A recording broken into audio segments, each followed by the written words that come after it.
Magandang araw, Tito! Kamusta kayong lahat? Mabuti po! Bakit mahina ang inyong pagsagot? Mabuti po! Handa na ba kayong makinig para sa ating pag-aaral ngayong araw? Opo! Kung gayon, kaya tumayo at tayo nananalangin.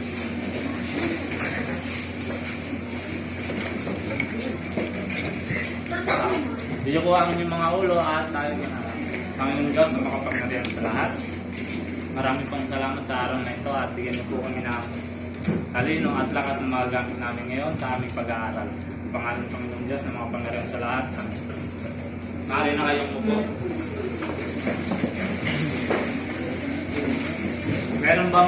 Meron bang lumiban sa klase ngayong araw? Dahil dyan, bigyan nyo ng 3 palakpakan ninyong mga sarili.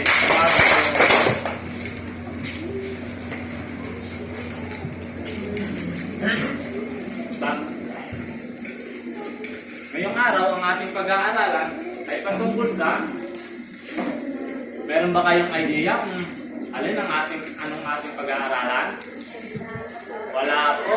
Ang ating pag-aaralan ay patungkol sa pang-angkop na lang.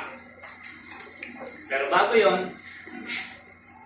balikan muna natin ang ating pinag-aralan noong nakaraang araw. Alin nga po yung pinag-aralan natin noong nakaraang araw? Erika? Aspekto ng pandiwa po.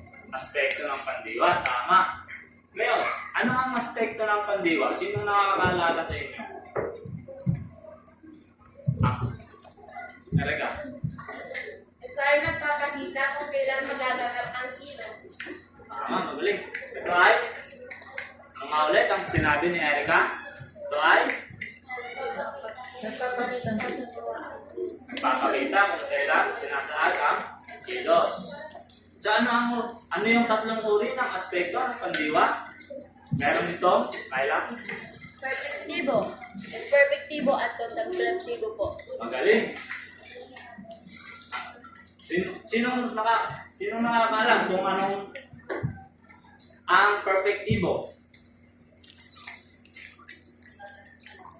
Ang perpektibo ay nagaganap pa lamang. Meron ba makakapagbigay sa akin kung ng halimbawa ng perpektibo? Sige, ikaw. Umaawit. Ang umaawit ba ay halimbawa ng perpektibo? Dahil ito ay ang perpektibo ay naganap na. Di ba?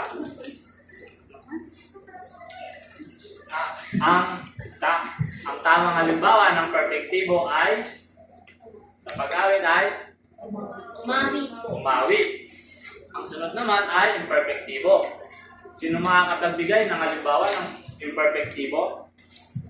Kayla? Nagsasalita po. Nagsasalita. Ang nagsasalita ay halimbawa ng imperfectibo dahil ito ay nagaganap pa lamang. Sino naman ang makakapagbigay ng halimbawa ng contemplatibo? Sige, ikaw. Magluluto. Dahil ito ay mangyayari pa lamang o gagawin pa lamang. Dahil dyan, ano nga ulit ang pag-aaralan natin ngayong araw? Angkop na. Pang-angkop na na. Ngayon, meron akong papakita sa inyo. Nababasa niyo ba ang nakasulat sa harapan? Opo! Maaari niyo ba itong basahin ng malakas at sabay-sabay? Sa inyong binasa, alam niyo ba kung ano ito? Anong tawag sa mga letrang ito? Ano nga ulit ang tawag sa mga letrang ito? Patinig. Tama, magaling. Sino makakapagbigay sa akin ng salita na nagtatapos sa patinig? Halimbawa, katulad bata. At saka, itong katulad nito, lamesa. Ang lamesa ba ay nagtatapos sa patinig? Opo! Saang letra ulit nagtatapos ang lamesa? Magaling.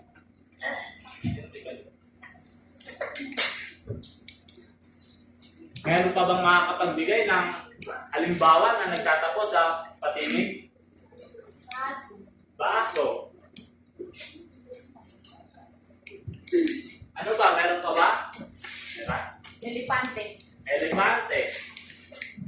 elepante ba ay malaki?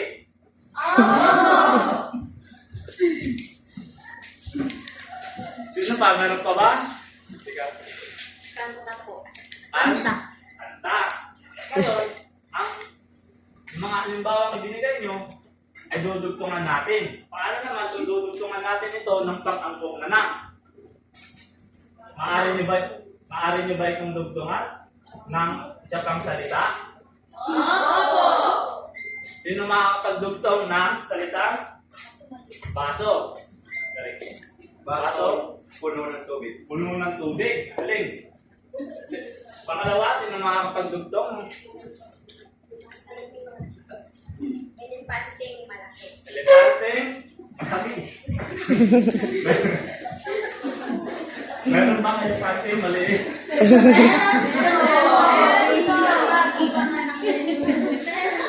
Ano nga ulit ang tawag sa elepanteng maliit? Elepantiin.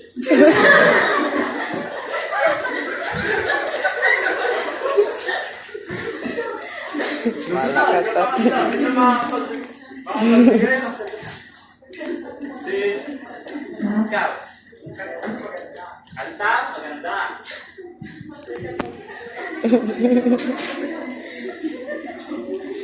Ayun, meron pa akong mga iba pang halimbawa na ipapakita sa inyo. Maaari niyo bang basahin na malakas at sabay-sabay? Malaking hipon, mabiberdeng gulay, mapupulang mansanas, manggang hilaw, masayang tao. Meron ba kayong napapansin sa inyong binasa? Oo! Ano ang inyong napapansin sa unang salita na inyong binasa? May nang po sa dulo. May nang sa dulo. Ang bawat salita na inyong binasa. Ngayon, paano naman kung tatanggalin natin yung nang sa ulihan ng unang salita?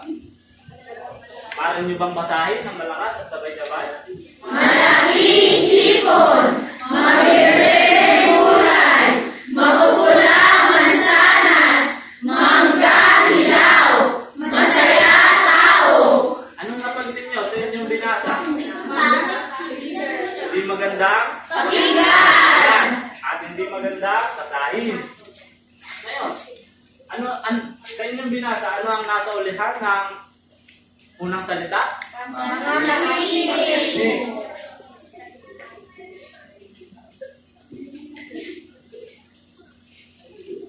Ayun naman, ang lagi niyong tatandaan na ang mga salitang nagtatapos sa patinig ay ginagamitan ng pang-angkop na na upang maging madulas ang pagbigkas nito. Kailan nga ulit ginagamit ang pang-angkop na na?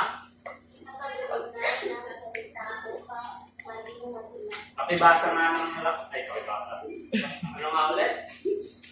Sa pag-uugnay ng salita upang maging madalas ang pagbigkas nito. Tama, magaling. Upang maging Madulas. lakasan nyo madulas! ang pagbigkas nito at upang maging maganda. Tama ba? Oo! Ngayon naman, naiintindihan niyo ba ang ating tinatalakay ngayong araw? Ano nga ulit ang ating tinatalakay ngayong araw? Ngayon, para mas lalo niyo maintindihan, meron tayong pagsusulit. Pansinin mabuti ang mga salita. Ilagay ang mga pangangkop sa pagitan ng salitang nilalarawan. Sinong gustong magsagot sa unang bilang? Okay. Mapulang labi. Mapula, Labi. labi. Ano nga ulit yung mapula? Labi. Labi. Pangalawa, sa dulo. Jai. Malansang isda. Maransang isda. Pangatlo, sino? Asong maliit. Aso, maliit. Ano nga ulit yung maliit? Aso! Aso. Pangapat, sino isa sumagot? Malaking Malaking bahay. At panghuli, Taong mataba. taong mataba. Sino yung mataba? Naiintindihan na ba ang ating Nag-aaralan ngayong araw? Kaya dyan, kumuha kayo ng inyong lapis at kwaderno at isulat ang inyong pagsulit.